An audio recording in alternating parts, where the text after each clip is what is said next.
தேர்தல் கால வாக்குறுதி உட்பட பல்வேறு கோரிக்கைகளை வலியுறுத்தி டிட்டோ ஜாக் ஆசிரியர்கள் கண்டன ஆர்ப்பாட்டத்தில் ஈடுபட்டனர். அரசு ஆசிரியர்கள் மற்றும் அரசு ஊழியர்களுக்கும் புதிய ஓய்வூதியத்தை ரத்து செய்து பழைய ஓய்வூதியத்தை நடைமுறைப்படுத்த வேண்டும்.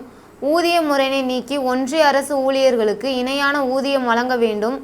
உயர்கல்விக்கான ஊக்கத்தொகை வழங்க வேண்டும் உள்ளிட்ட 10 அம்ச கோரிக்கைகளை வலியுறுத்தி தமிழ்நாடு தொடக்க கல்வி ஆசிரியர் இயக்கங்களின் கூட்டு நடவடிக்கை குழு அமைப்பு சார்பில் இன்று தமிழ்நாடு முழுவதும் மறியல் போராட்டம் நடைபெற்றது. அதன் ஒரு பகுதியாக கோவை மாவட்டத்தை சேர்ந்த ஆசிரியர்கள் பணியை புறக்கணித்து கோவை மாவட்ட ஆசிரியர் அலுவலகம் முன்பு கண்டன ஆர்ப்பாட்டத்தில் ஈடுபட்டனர். ஆர்ப்பாட்டத்தில் தேர்தல் நேரத்தில் கூறிய வாக்குறுதிகளை உடனடியாக நிறைவேற்ற வேண்டும் என முழக்கங்களை எழுப்பினர். தொடக்க கல்வி ஆசிரியர்கள் கோரிக்கைகள் மீது நடவடிக்கைகள் எடுக்கவில்லை என்றால் தொடர் போராட்டங்களில் ஈடுபடுவோம் என தெரிவித்தனர். தொடர்ந்து சாலை மறியலில் ஈடுபட்ட அவர்களை காவல்துறையினர் கைது செய்த முயன்றனர்.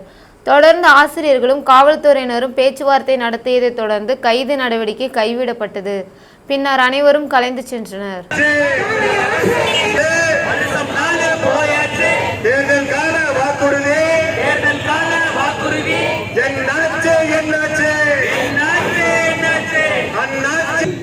நம்மளுடைய மாவட்ட காவல்துறை அதிகாரி அவர்கள் அவர்களுடைய சொந்த ஜாமீனில எடுத்து நம்மளை இன்று கைது செய்து விடுதலை செய்து கொண்டார்.